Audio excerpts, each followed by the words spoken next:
Primal Cast, Dr. Rob Morano. So, Rob, tell us a little bit about who you are. Hey, John. Nice to see you again. Just jumping right into things, eh?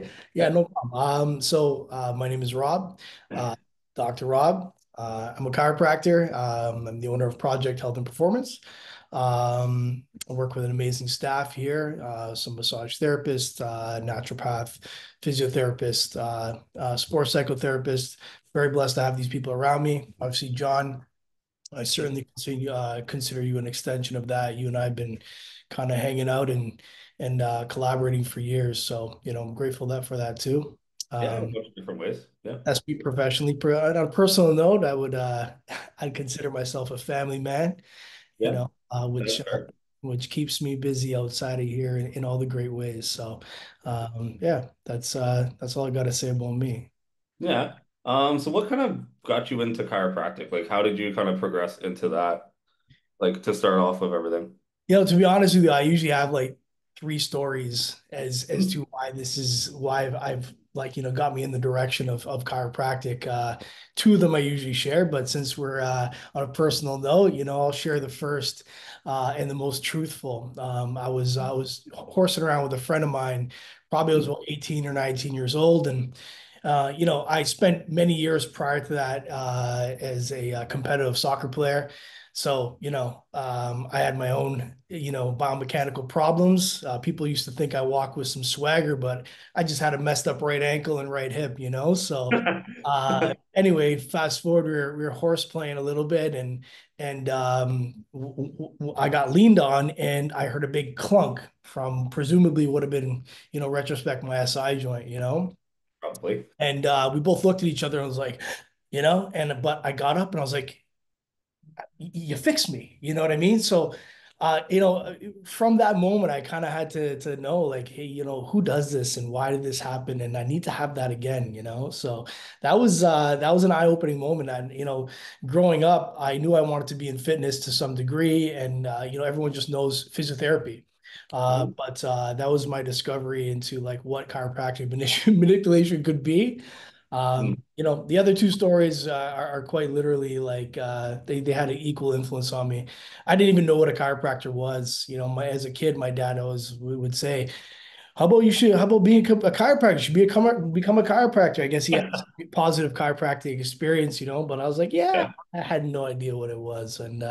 But the third is definitely like most people who end up in each one of our positions is we had some positive influence. So I did have some people along the way, working with some athletic teams and the team doctor being, chiropractor and, just real positive influence. So it did lead me into that direction knowingly and unknowingly. So, I'm grateful for all those experiences, but yeah, that's kind of how I would consider myself to, that's my origin story. I think everyone kind of has like a similar type deal, right? Where it's kind of like something leads you to it.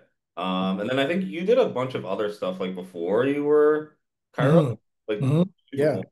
turn around. Definitely an organic approach, like anything Yeah, else. You can't force anything. It's just our yeah. paths are what they are. So yeah, I guess being I was a competitive athlete. Had a insatiable thirst for like just training and looking a certain way in the physique when you're younger. And I just really appreciated the body in ways that they were quite natural back then, and they substantiated all with some education after.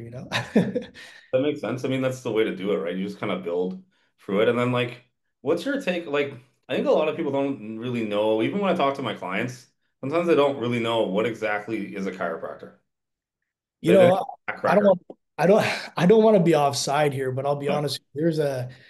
There's a lot of misunderstanding even within the profession, and I'll be the first to say that traditionally, what a chiropractor is, I may be the problem here. That's maybe having that original definition of a chiropractor being changed. So Hmm.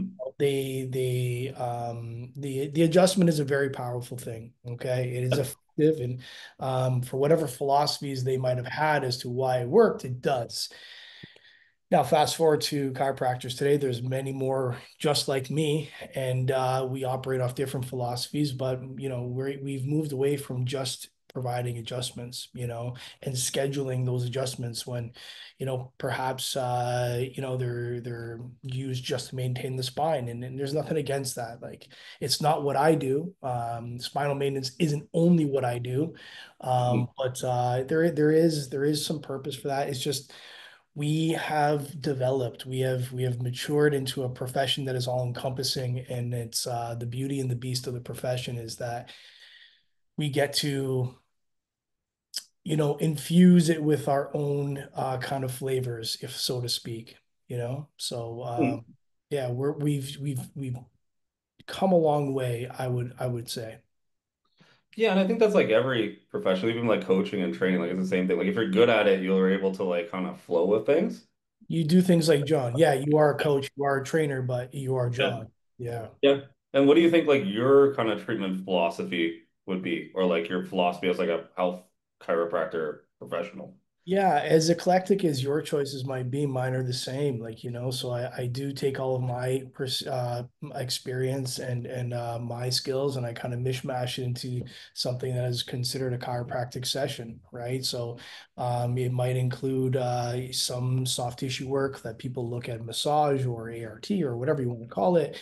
I include some other traditional items like acupuncture but the first and foremost for me is education. And going back to your question is, all of that stuff, that my experiences and my knowledge and, again, experiences prior to becoming a chiropractor, all get put into something that is raw.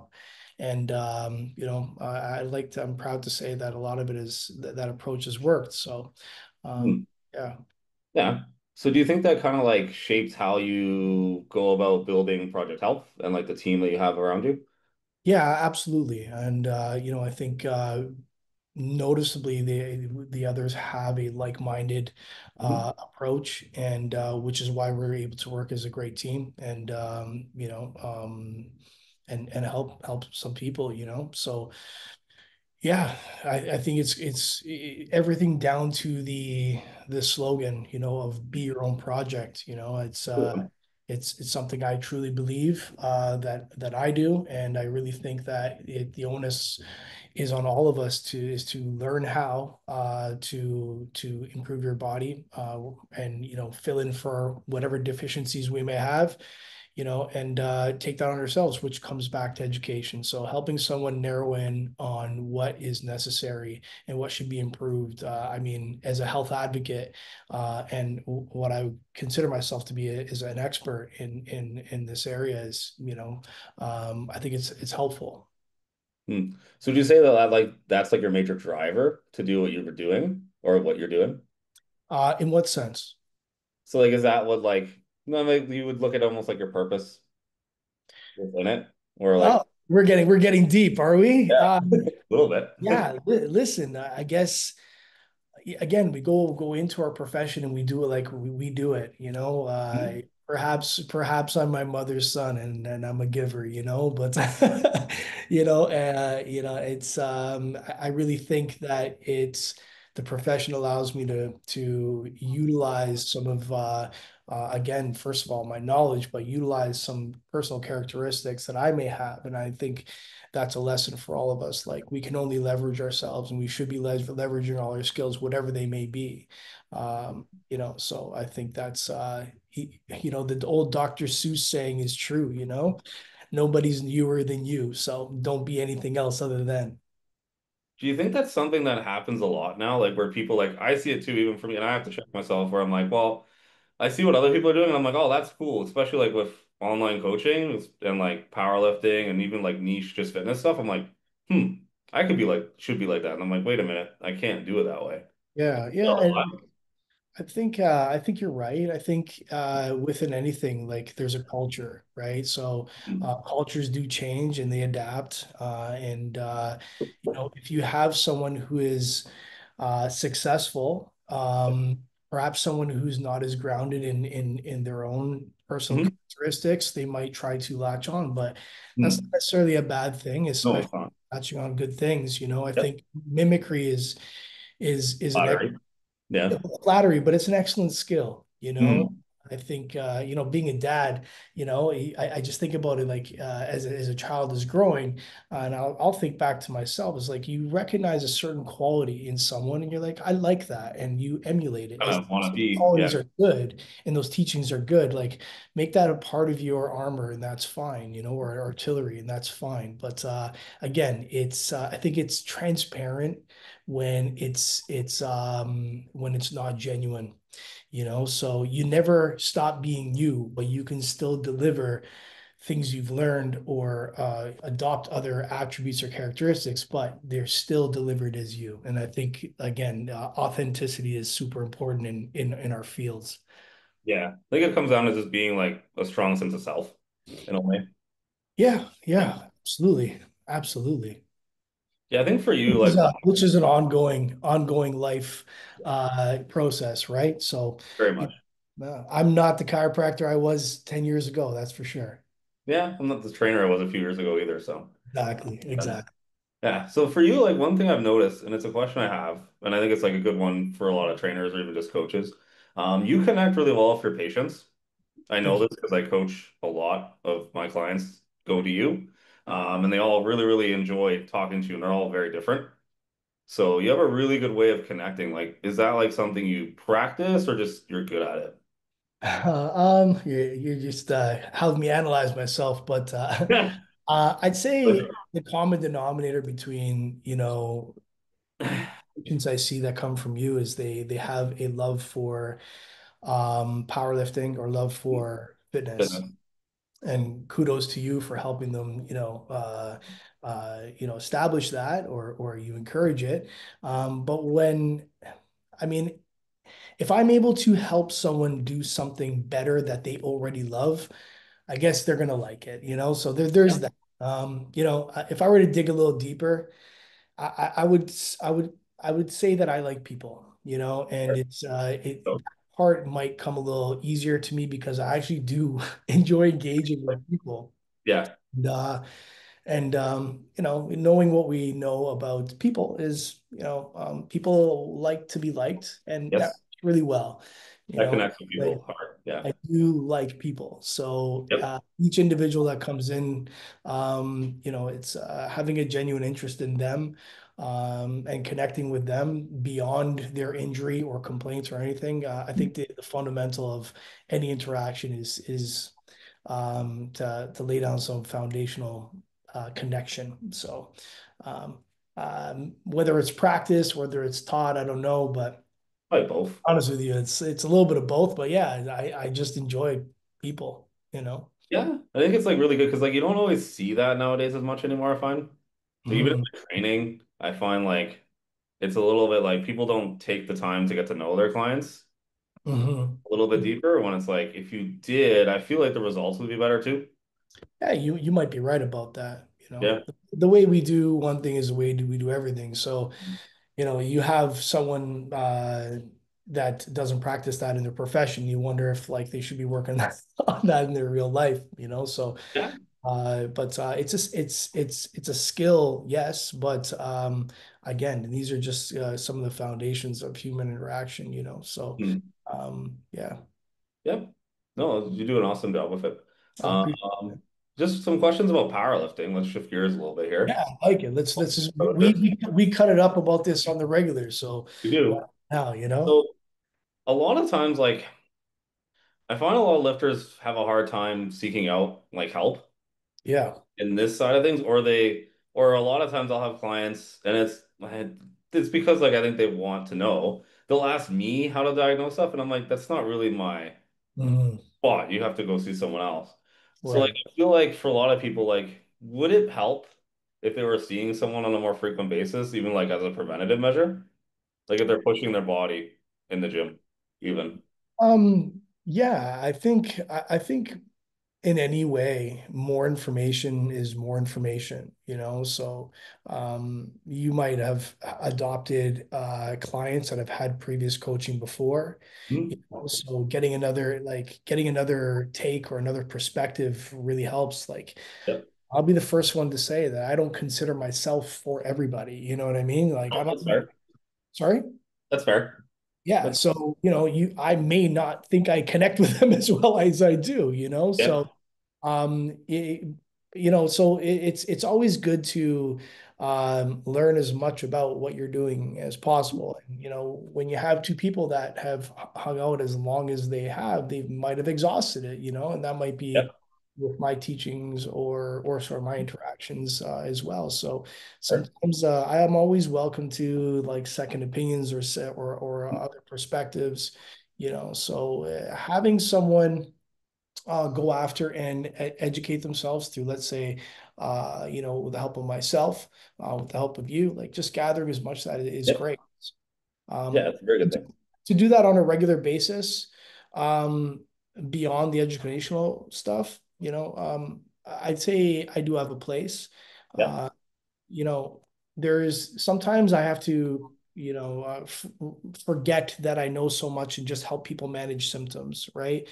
What we do day in and day out really has our body it takes a toll on our body and it can have some adaptations, right? So negative and positive. So sometimes mitigating those are a way to stay healthy. And just there's nothing like just getting the body cleared out so that you continue doing what you're doing, just relieving some mechanical strain. And that can be with their job, it could be with their training or whatever. So there is some advocacy for maintenance care, absolutely. Um, Yeah. What are like the most common things you're seeing when you see like, because you see a lot of different people, but like when you're seeing like more lifters that are like lifting heavy regularly. um, I could break that up into long term and Yep. short, like Yep. early lifting or later. Yep. Uh, I really think some people have the ability, especially with good coaching, is to get too strong too fast. Um, Yep. if you look at someone like yourself, John, or Yep. some of your other peers that have done this for a long time, Yep. there's a certain broadness or thickness to the body. You know what I mean? And this is an adaptation over time of lifting heavy stuff. Your body will learn to gusset these forces and protect itself and just be able to do it. When you have a novice powerlifter, they Mm. sometimes they can be dangerously strong, where their body hasn't yet developed the thicknesses to the tissues and the stability to the tissues. Like honestly, powerlifters don't make great, let's say yoga practitioners or Yep. jujitsu practitioners, Even runners. but what you guys do well is stabilize, right? So I think is someone who lacks that experience or just yeah like just experience over time and just allowing that adaptation to happen, you being too strong too fast can lead you to injury, You um probably see that a lot. yeah, there's like they usually end in acute injury, and Yep. sometimes it's a light bulb that goes off for them. Sometimes it's Hopefully. not. It ends up Sometimes not. subsequent to acute injury. But going back to splitting this up into to long term and short term, I think some holes in some training with powerlifting naturally are forgetting that we need to move like a human, right? So I make sure agree. That's a big all, one. all planes of movement Especially are in the beginning when they're in their first like 2, 3 years.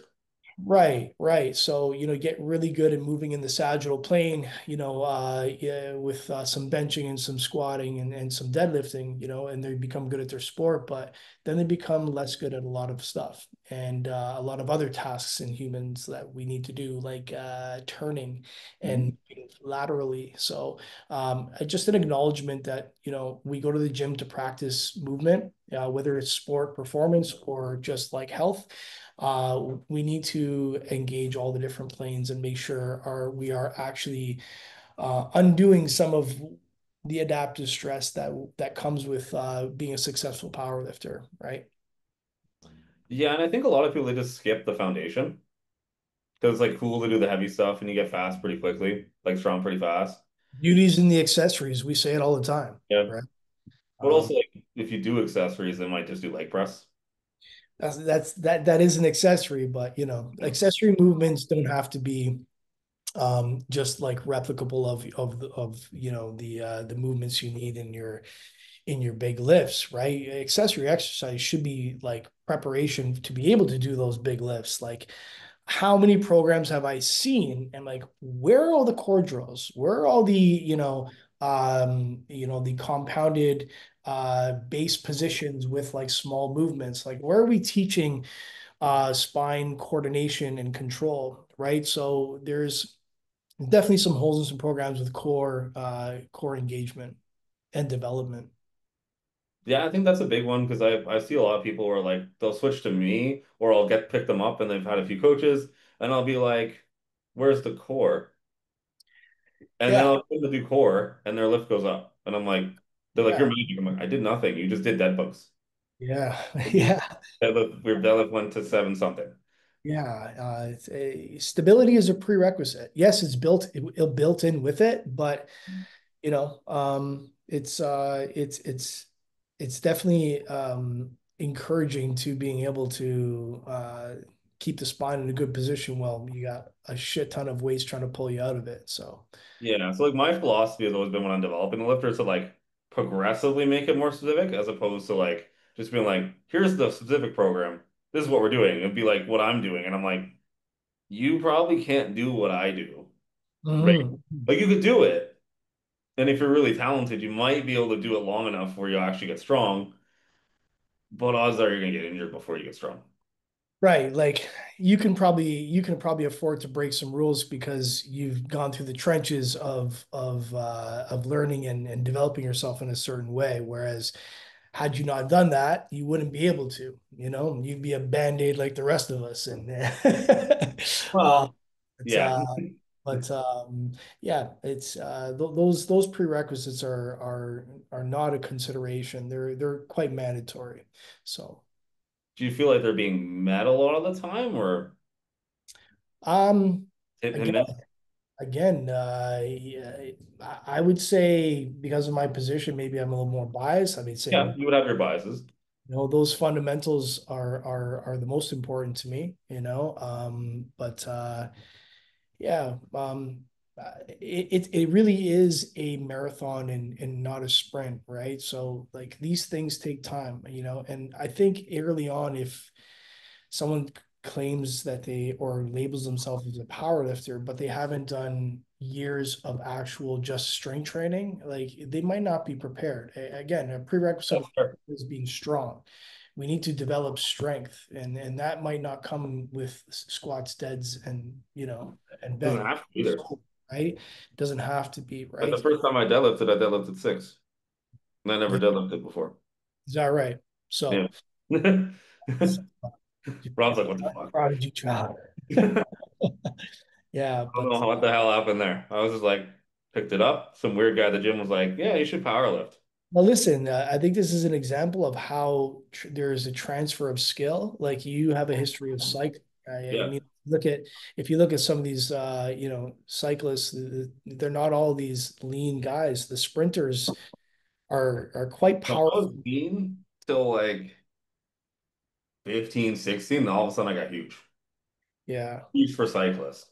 yeah. Like I wasn't like huge because there's a couple other guys I raced against that were bigger, but I was Mhm. definitely like more Would you say that was stronger. a product of your training, or it was a product of just like puberty or So, but genetics? like the training that I did was like people would be like, "How do you even build muscle with it?" It was like really funny.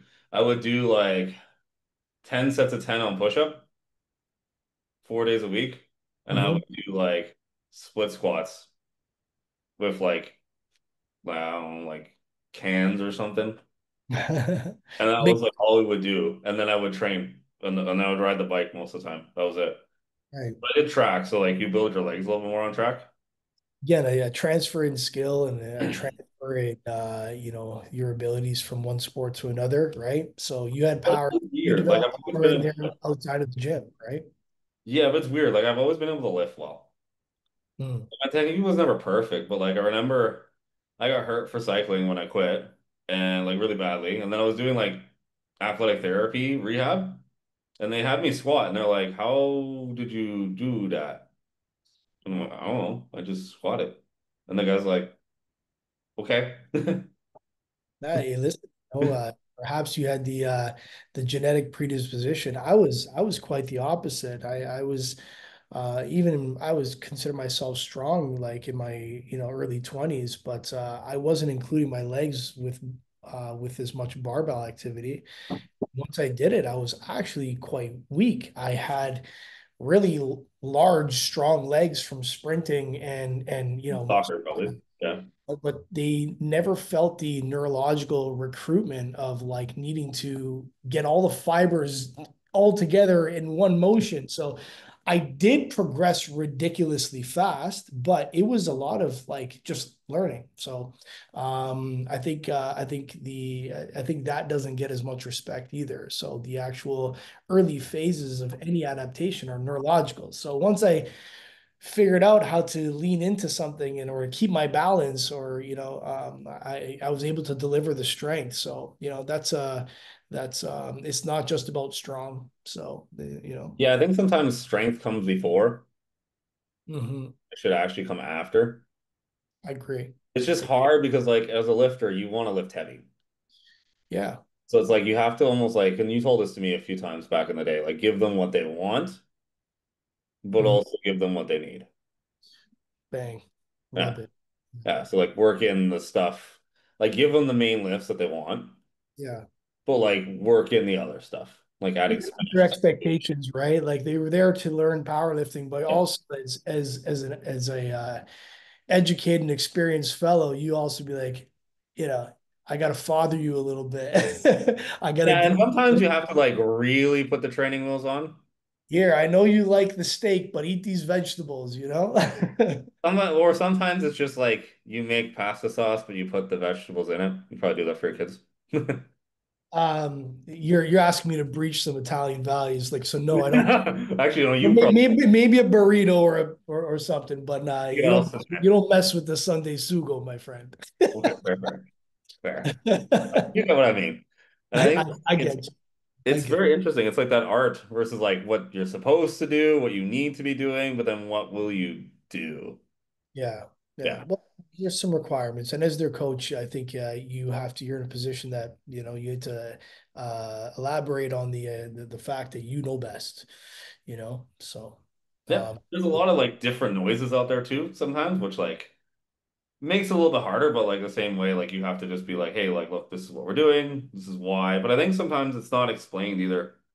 well, it's I've had they coaches they where it was hired just like, hired and I'm they like, right. So when they hire you, you have to you're the one that's going to like focus on that, like and yeah. forget the noise that's outside and forget what they had in the past. Not completely, but they're just going to follow your lead, right? Yep. And I think that's like a really good thing to have. But yeah, I would say like a lot of it, like if you train the stability more, that's something I learned from you. Mhm. I think trying to remember some of the things you helped me through. The knees. The knees. Holy fuck, those are bad. But even I remember like when I was trying to get my squat up, you helped me fix the squat. I'm trying Mhm. to remember what we did. It was like way back. Mhm.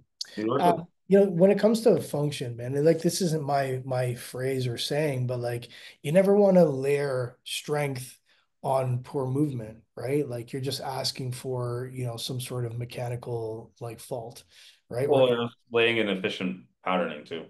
I don't think enough focus is put on position, right? So I always say you can have what you can hold. That's not mine either.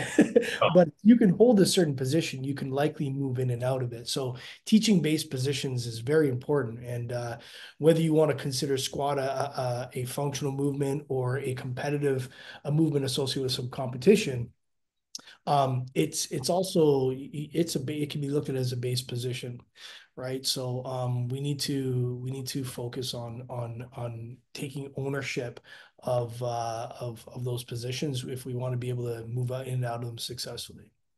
yeah, there's a few lifters that I know that if I like had them body weight squat, they couldn't go down.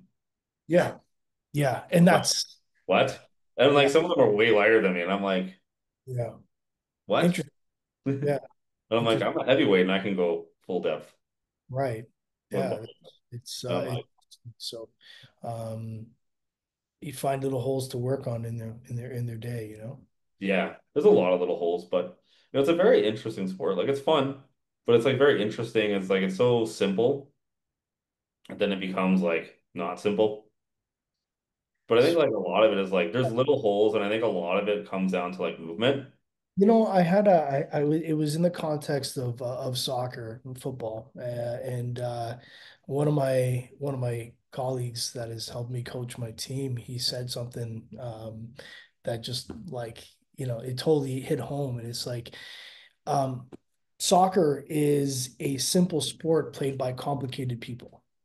So we're the ones that complicate it. So you can extrapolate from that into powerlifting. It Oh, is you can even more so. I would yeah, it is. It's a simple powerlifting go is up a and down. simple sport done by complicated people. So, especially in competition, the external noise can mess with the brain, and and what they're doing outside of their training can mess with their strength development or their so their technique. They're powerlifters, but they also sit at a desk because they work at HR so we complicate things. We have an Fair. instant need to do that as humans Yeah. for sure. But it is the fundamentals are simple. It's just, not easy, that's for sure. No, it's not, but nothing is ever really easy, is it? No. But yeah, I think like it's one of those where it's like the quality of the movement seems to be like one of the biggest pieces. Mhm. And like everyone moves differently, but it's like I feel like and I find like the cool one that I've always watched is like Squat University. Because like all these like little physio drills and every power is like, oh, these are awesome. And I'm like, yeah, but like they're all things that you could do too. Yeah, yeah. You mean in what sense? Well, like, so they'll show like, and it's like good that they show it. They'll show like, okay, if we do this like ankle drill, it allows you to open up more space in your ankle in the bottom of This the is squat. this is this is the problem with social media as a whole, right? So they give you a little bit Mm. without any context, and it's really not complete advice, right? So, I think you just mentioned is like not everyone's the same. So not everyone's the same in shape, not everyone's the same in Well, that's where it gets so complicated as especially a lifter now, because it's like, how do I find the drill, right? hmm. What do you mean? So like, because it's individual differences, right? So they put that out there. I might try it. It may actually not do anything. Hmm. Then I may think that nothing works, or like just drills don't work, or I just won't know what to do because like, where do you find the better drill? Hmm. Maybe there is no better drill. Maybe if they're good at it and it's not doing anything, it's not something they need to be worked on, right? So part of like finding what accessories to do and what drills to do is actually not practicing what we're good at, but practicing what we're bad at, which comes in like where an assessment or some sort of discovery comes in, right? Here a little teaser. This is going to be talking about at the CanFit Pro Global Conference this year, and it's just being able to understand and maybe to be able to extract some deficiencies that people may have in order to find areas to work on in their training, right? And you can look at it as an assessment, but it's more of a discovery on like who that person is. Who is this Yeah. person? How do they move? And how can I improve it? Rather than here's a test, here's an assessment, you pass, fail, or you're good or bad, right? It is what it is. And, yeah. Yeah, it's a tool to like get you better. So yeah, that makes a lot of sense. Like I think it's a lot of like just finding what you can in assessments and just like moving forward. So like accessories, 'cause we talk about that a lot mostly, because I feel like that's where a lot of this stuff can really lend itself. How would you go about it? Because most people look at just muscle. Hmm. Hmm. Like I no, I don't. I try to do muscle and function depending on what's going on, but I know a lot of people it's very muscle based. Both of those are very, very different between person to person. Yeah. When you look at things from like a muscle perspective, that ancestry and genetics have a huge play on what fiber types people have, et cetera, et cetera, et cetera. So let's say you're taking a power lifter. Let's hope that the majority have fast twitch fibers, But then you take function. And function, I don't want to sound too much like a chiropractor here, but like the joints are king. Okay. What these muscles are that surrounding each joint are going to do is going to be completely contingent on the shape of a joint, and that again comes from genetics and ancestry, and so when we're looking at finding out accessories, okay, we can't fit this person to an exercise. We should be fitting exercises to the person. Okay. Hmm. And when we're looking for accessories, we should not only be doing that, but also finding out um, you know, what part of, let's say, the big lift is insufficient and how do we break that down into regression? So this is a rehabilitation type approach, but exercise is rehab and rehab is exercise on different ends of the spectrum. But the accessories at some point have to complement the lift, right? Yes. There has to be a way to like carry them over. Yeah. Right. We touched on the base of this. What are the fundamentals? What's the foundation? Yeah, we need a good core. We need mobility. We need blah, blah, blah, blah, blah, blah, right? But this comes when we're looking at amplifying or like um, uh, Trading in transfer would be a word. augmenting someone's capabilities. We need to start to not only adjust the exercise, but the way the exercise is performed. Because it's never what we do, but it's how. I say this a lot when I'm lecturing, and I can have 10 Johns in a room. Okay.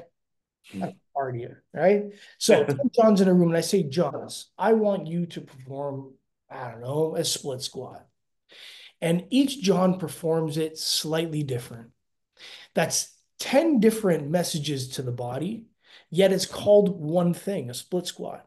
So I might on each John, if they're shaped differently or have different muscular like angles and orientations, I might have to adjust each John's position to be able to not only complement John's way strategies of moving, but complement their shape and structure.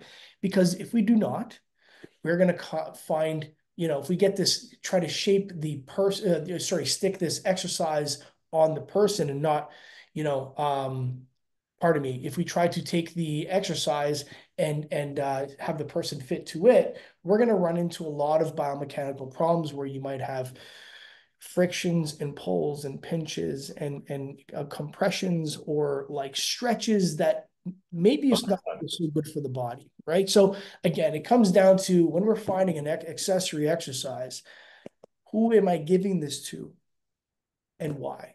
Right. So yeah, that's kind of I think I just complicated this beyond necessity, but I think you get my point.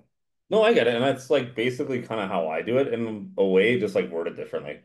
Mhm. Like I look at like the lifter and I look at like regressing, not even like regressing, but I'll call it like just different variations to the lift that Mhm. build up whatever it is, like front squat, if your squat's really tippy, or like I just kind of it's weird. I know it's hard to explain it, but I know it when I see it.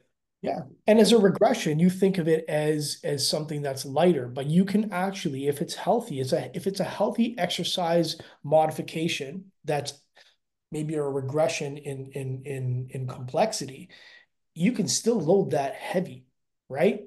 So you're therefore breaking down a smaller part of the movement so that the system works well. So you're breaking down a smaller part so that later on all the parts work well together. You know what I mean? Yeah, and Or I think that's the way it has to be looked at.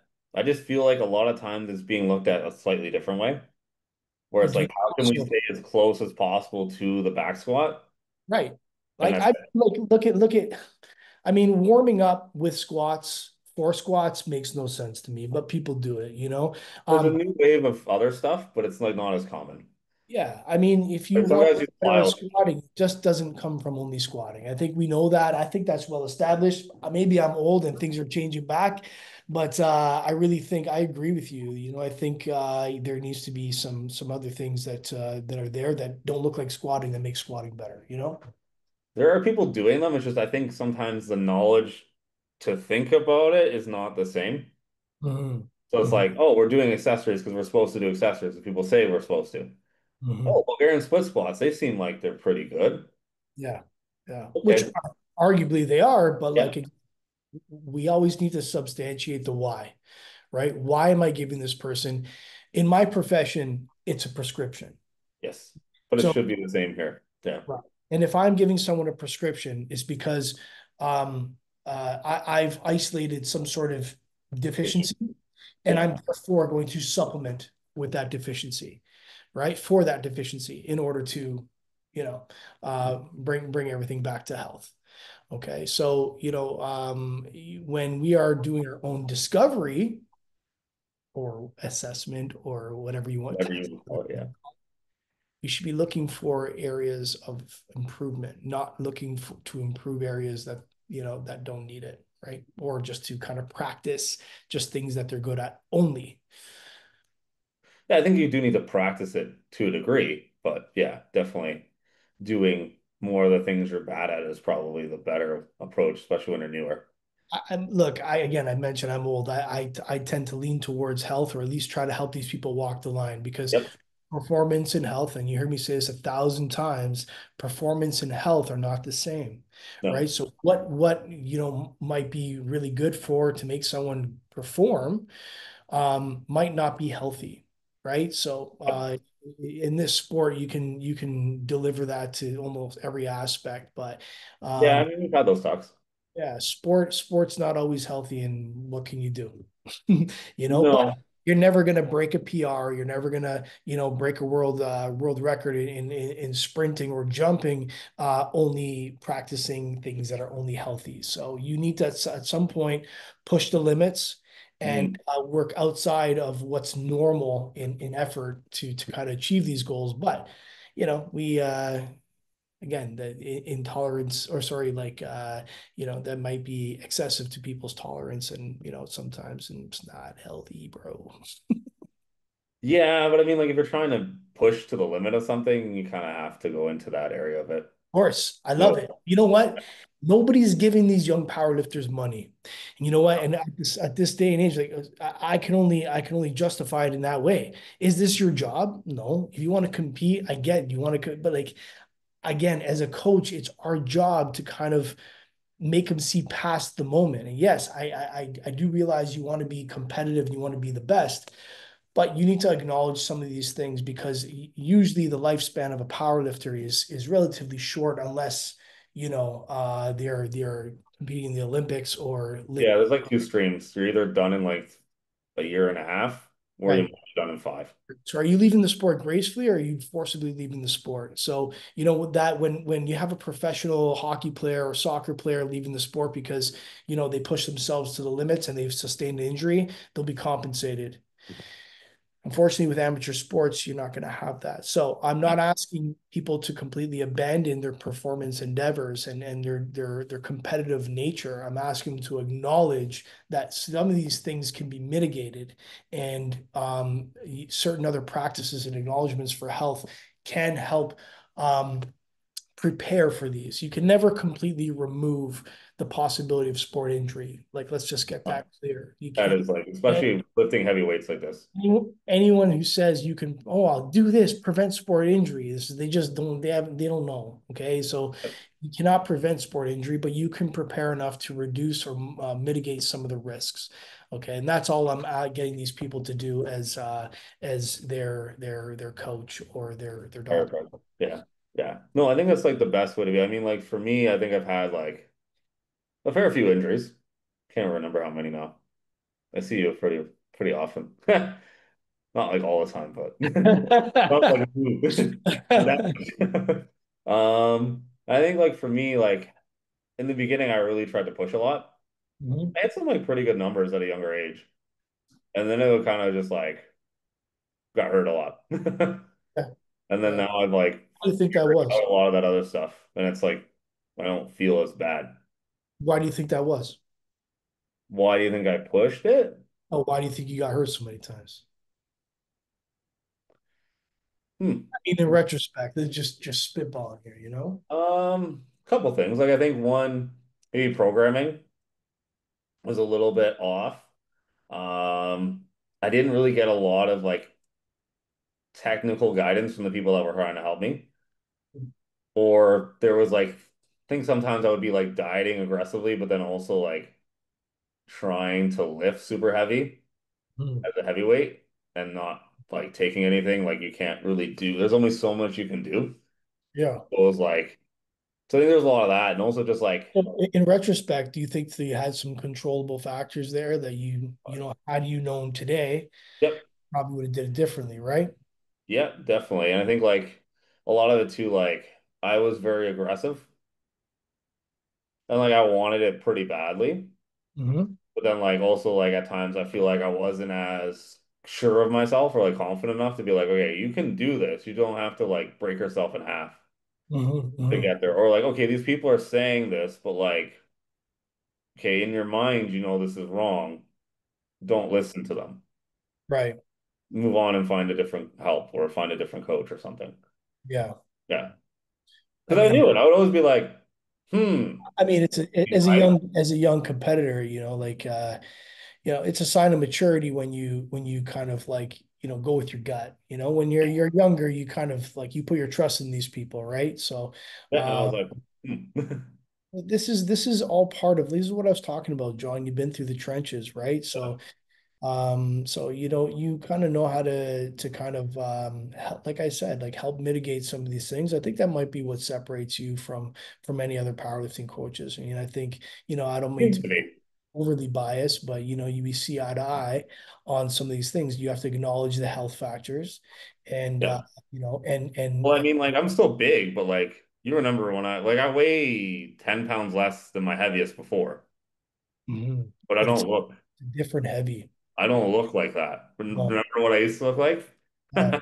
This is muscular density. This is bone density. Yeah, records one day. There you go, man. There you go. I'll be there along the way. I'll pick up the pieces when they When fall. I'm done, I'll be like, okay, so I'm done. And Fix me. hopefully someone's gonna give you money. Well, I mean, I make money as a coach, so in a Well, way, I was saying in competition.